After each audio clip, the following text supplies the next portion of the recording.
கற்பூரவள்ளி இலை. அதாவது நம்ம வீட்டில் வந்து நிறைய இலைகள், நிறைய செடிகள் வச்சுருப்போம். ஒரு வீட்டில். இப்போ எங்கள் வீட்டிலே ஒரு 10 செடி இருக்குது.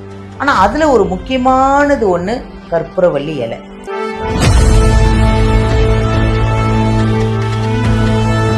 இருக்கும். சளி கூட இல்லை மேம், ஒரு கோழை எனக்கு வந்துகிட்டே இருக்குன்னு சொல்லுவாங்க. காலைல எந்திரிச்சோடனே இருந்துட்டே இருக்கிறேன். ஸோ நைட் தூங்கும் போது எனக்கு வந்து ரொம்ப வீசிங் இருக்கு, ஆஸ்மா இருக்கு, கஃப் எடுத்துட்டு தான் இருக்கேன் அப்படிலாம் சொல்லுவாங்க. அந்த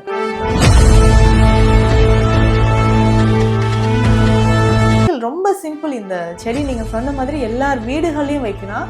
ரொம்ப ஒன்றும் இல்லை, ஒரு கிளையை உடைச்சு வச்சாலே அது வந்து பெரிய செடியா நமக்கு வந்துடும்.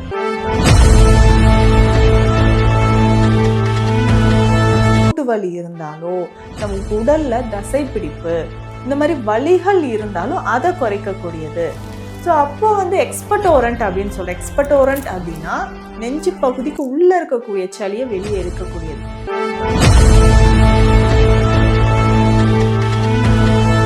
4 நாள் 5 நாள் மேக்ஸிமம் 3 நாள் அதை கரெக்டாக ஃபாலோ பண்ணினாலே மொத்த சளியும் குறைஞ்சிடும்னு சொல்கிறாங்க. இவ்வளோ நாள் கற்பூரவள்ளி இலை செடி வச்சுக்கிட்டு அது என்ன பண்ணுறதுன்னு தெரியாதவங்களுக்கு இன்னைக்கு இது ஒரு பெரிய விடை கிடைச்சிச்சு.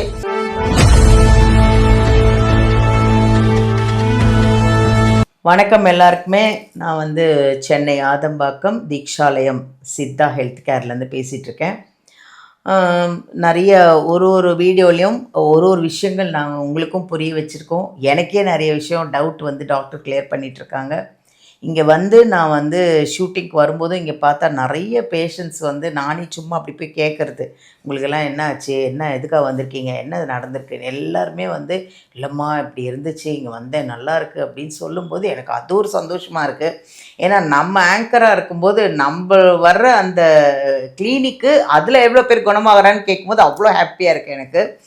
நிறைய பேர் எனக்கு வேறு ஃபோன் பண்ணி கேட்குறாங்க, இந்த மாதிரி அந்த விஷயத்தில் நிறைய விஷயம் நான் தெரிஞ்சுக்கிட்டேன், இந்த விஷயத்து இவ்வளோ தைலங்கள் சொன்னாங்க, அதெல்லாம் நாங்கள் எங்களுக்கு தெரியாது, தெரிஞ்சுக்கிட்டோன்னு சொல்லி நிறைய பேர் ஹாப்பியாக எனக்கு ஃபீல் பண்ணி பேசுனாங்க. அதில் எனக்கு ஒரு ஹாப்பி. நிறைய கமெண்ட் வேறு கமெண்ட் வந்து கேட்கும்போது அது ஒரு ஹாப்பியாக இருக்குது எனக்கு. இவ்வளோ பேர் ஃபாலோ பண்ணியிருக்கீங்க, அது சந்தோஷமாக இருக்குது எனக்கு. நிறைய விஷயம் பேசிகிட்ருக்கோம் இல்லையா ஒரு வீடியோலையும். இன்றைக்கி வந்து கற்பூரவள்ளி இலை. அதாவது நம்ம வீட்டில் வந்து நிறைய இலைகள், நிறைய செடிகள் வச்சுருப்போம். ஒரு வீட்டில். இப்போ எங்கள் வீட்டிலே ஒரு 10 செடி இருக்குது. ஆனால் அதில் ஒரு முக்கியமானது ஒன்று கற்பூரவள்ளி இலை. அந்த கற்பூரவள்ளி இலை எல்லார் வீட்லேயுமே இருக்குது. அது ஏன் வச்சுருக்காங்க, அதுக்கு என்ன மருத்துவம், அது நிறைய பேருக்கு தெரியறது கிடையாது. சும்மா ஏதோ எல்லாம் அழகுக்காக வச்சுருக்காங்க, எல்லாரும் செடி வச்சுருக்காங்க, நம்மளும் வச்சுருக்கோன்னு தான் நானும் வச்சுருக்கிறேன். ஆனால் கற்பூரவள்ளி இலையில் என்னென்ன இருக்குது டாக்டரே கேட்டு தெரிஞ்சுப்போமே. வணக்கம் டாக்டர். வணக்கம் மேம். மேம், இந்த கற்பூரவள்ளி இலை இது வந்து இப்போ என் வீட்லேயும் இருக்குது, நிறைய பேர் வீட்டில் அந்த செடிகள் இருக்குது. அந்த செடி ஏன் வச்சுருக்கோன்ற கூட நிறைய பேருக்கு தெரியல. அந்த செடியில் அந்த கற்பூரவள்ளி இலையில் என்னென்ன மருத்துவம் இருக்குது கொஞ்சம் சொல்லுங்கள். கற்பூரவள்ளி பேர்ல இருக்கிற மாதிரி ஒரு கற்பூர மனம் வரும். அந்த செடிக்கு கிட்ட போனீங்கன்னாவே கற்பூரவள்ளி செடி கிட்ட போனாலே ஒரு நல்ல ஒரு மனம் இருக்கும். இந்த ஓமவல்லி இலைகள்னு சொல்லுவாங்க. ஸோ இந்த குழந்தைகள்ல இருந்து வயதானவர்கள் நிறைய பேருக்கு இந்த மழை காலத்துல பார்த்தோம்னா ஒரு நெஞ்சு சளி இருந்துகிட்டே இருக்கும். சளி கூட இல்லை மேம், ஒரு கோழை எனக்கு வந்துகிட்டே இருக்குன்னு சொல்லுவாங்க. காலைல எந்திரிச்சோடனே இருந்துட்டே இருக்கிறேன். ஸோ நைட் தூங்கும் போது எனக்கு வந்து ரொம்ப வீசிங் இருக்கு, ஆஸ்மா இருக்கு, பஃப் எடுத்துட்டு தான் இருக்கேன் அப்படிலாம் சொல்லுவாங்க. அந்த கப நோய்கள் எல்லாத்துக்குமே கற்பூரவள்ளி ரொம்ப சிறந்தது. நெஞ்சில் வந்து கோழைக்கட்டு இருக்குது, தொண்டையில் கோழைக்கட்டு இருக்குது, சைனசைட்டிஸ் பிரச்சனை, குழந்தைகளுக்கு ஏதாவது டக்குன்னு ஒரு ஃபுட்டு மாற்றி சாப்பிட்டா, தண்ணி மாற்றி குடித்தா கூட கோல்டு காஃப் வந்துடுது. ஸோ அந்த மாதிரி இருக்கிறவங்களுக்கு கற்பூரவள்ளி அதனுடைய சாறு ரொம்ப ரொம்ப முக்கியமானது. ஒரு வயது குழந்தை, 2 வயது குழந்தைகளுக்கெல்லாம் இந்த கற்பூரவள்ளி இலை சாறை நல்லா கொதிக்க வச்சு ஒரு சங்கில் ஊற்றுவாங்க. ஸோ அந்த அளவுக்கு நெஞ்சில் இருக்கக்கூடிய சளிகளை வந்து இது விரட்டக்கூடியது அப்படின்னு சொல்லலாம். அதனுடைய மனமே நமக்கு வந்து ஒரு பாசிட்டிவான ஒரு எனர்ஜியை தருது, மனதிற்கு வந்து ஒரு அமைதியை தருது சொல்லலாம். ஸோ இந்த இலைகள் ரொம்ப சிம்பிள். இந்த செடி நீங்கள் சொன்ன மாதிரி எல்லார் வீடுகளையும் வைக்கலாம். ரொம்ப ஒன்றும் இல்லை, ஒரு கிளையை உடைச்சி வச்சாலே அது வந்து பெரிய செடியாக நமக்கு வந்துடும். ஸோ இலைகள் பார்த்தோம்னா நல்ல நீர்த்துவம் நிறைஞ்சு திக்காக இருக்கும். ஸோ இதில் இருக்கக்கூடிய ஆல்கலாய்ட்ஸ் எல்லாமே ஸோ ஆன்டி இன்ஃப்ளமேட்டரி ப்ராப்பர்ட்டி, அதாவது மூட்டு வலி இருந்தாலோ, நமக்கு உடலில் தசை பிடிப்பு, இந்த மாதிரி வலிகள் இருந்தாலும் அதை குறைக்கக்கூடியது. ஸோ அப்போ வந்து எக்ஸ்பர்டோரண்ட் அப்படின்னு சொல்கிறேன். எக்ஸ்பர்டோரண்ட் அப்படின்னா நெஞ்சு பகுதிக்கு உள்ளே இருக்கக்கூடிய சளியை வெளியே எடுக்கக்கூடியது. அதே மாதிரி இந்த இன்ஃப்ளமேஷனையும் நமக்கு வலியும் குறைக்கக்கூடியது. ஸோ சிம்பிளாக இதை என்ன பண்ணலான்னா, சளி ரொம்ப இருக்குங்க, வீசிங் இருக்குது அப்படின்னு நம்ம சொன்னோம்னா, ஒரு 5-6 இலைகள், ஒரு 10 மிளகை தட்டி இதில் போட்டுட்டு, ஒரு 1/2 ஸ்பூன் மஞ்சள் பொடி போட்டு, கிராமப்புறங்கள்லாம் தும்பை இலை கிடைக்கும். ஸோ நல்ல வெண்மை நிற மலர்கள் இருக்கும். அந்த இலை இருந்தாலும் ஒரு 10-15 இலைகள் இதனுடைய சேர்த்து நல்லா கஷாயமாக காய்ச்சி எடுத்துக்கணும். ஸோ ஒரு 30 ml 60 ml இந்த கஷாயம் டெய்லி ஒரு 5 நாட்கள் குடித்தாவே ரொம்ப நாளாக இருக்கக்கூடிய நெஞ்சு சளி நமக்கு குறைய ஆரம்பிக்குது. ஸோ இதை வந்து நம்ம தைலமாகவும் எடுத்துக்கலாம். ஸோ தேங்காய் எண்ணெயோடு இது சாறு கலந்து காய்ச்சி எடுத்து வச்சுக்கலாம். வச்சுட்டு அந்த நெஞ்சு பகுதியில், முதுகு பகுதியில் எல்லாமே நம்ம வந்து இந்த தைலம் அப்ளை பண்ணிவிட்டு, வெற்றிலை இருக்குது பார்த்தீங்களா, அதை லேசாக நம்ம வந்து நெருப்பில் காட்டி நெஞ்சு பகுதியில் ஒட்டி வைப்பாங்க.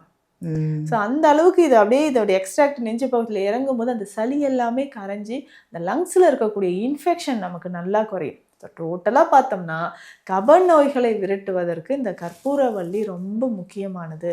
உடலில் இருக்கக்கூடிய வலிகளை குறைப்பதற்கும் இது ரொம்ப முக்கியமானது. ஆவி பிடிக்கும்போது போடலாமா மேம்? ஆவி பிடிக்கிறோம் இப்போ சளி இருக்கும்போது அதில் போடலாமா கற்பூரவள்ளியில்? தாராளமாக போடலாம் மேம். இப்போ சளி இருக்குன்னா ஒரு டேப்லெட் வாங்கி போடுவாங்க, அது தேவையில்லை. ஸோ இயற்கையான முறையில் துளசி இலைகளோடு நீங்கள் சொன்ன மாதிரி இந்த கற்பூரவள்ளி இலைகளை அதில் போட்டுட்டு கொஞ்சம் மஞ்சள் பொடி போட்டு அந்த ஆவியை நல்லா இன்ஹேல் பண்ணும்போது நீரேற்றம்னு சொல்கிறோம். இந்த சைனசைட்டிஸ், தலையில் அப்படியே நீர் கோத்து இருக்குங்க, மழை காலத்தில் எதுவுமே பண்ண முடியலன்னு சொல்லுவாங்க.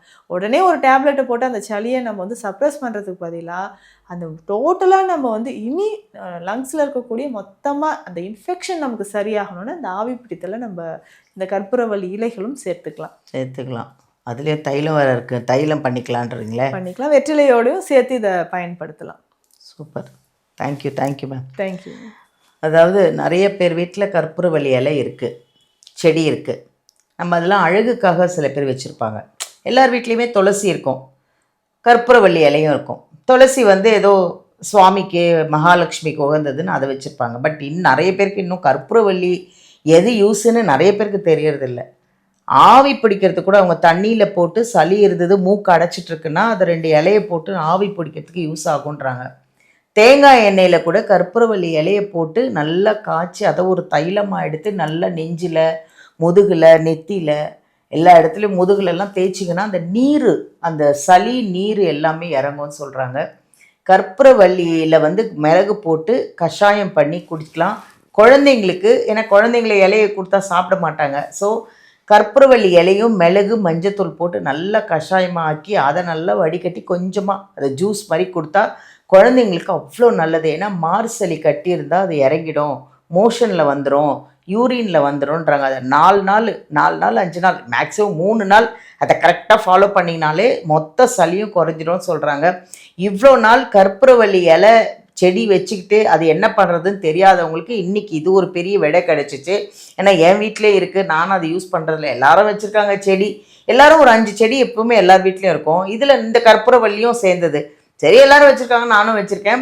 பட் இப்போ தான் எனக்கு இந்த விஷயமா தெரிஞ்சிச்சு. பட் அன்றைக்கி ஒரு வீடியோவில் இவங்க மேம் பேசி தான் நினைக்கிறேன் கேட்டேன் அந்த ஆவி பிடிக்கிறது.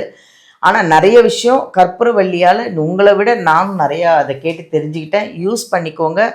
அந்த செடி வைக்கிறது மட்டும் இல்லை, அதனால் எவ்வளோ வந்து ஒரு மகத்துவம் கிடைச்சிருக்குன்றதை இன்றைக்கி நீங்கள் உணர்ந்திருப்பீங்க. கமெண்ட் பண்ணுங்கள். அந்த வீடியோவை பார்த்துட்டிங்கன்னா கமெண்ட் பண்ணுங்கள், மேம்கிட்ட காண்டாக்ட் பண்ணுங்கள். ஏதாவது விஷயம் உங்களுக்கு டவுட்டுனாலும் அப்பாயின்மெண்ட் வாங்கி டாக்டரை வந்து காண்டாக்ட் பண்ணிக்கோங்க. தேங்க்யூ.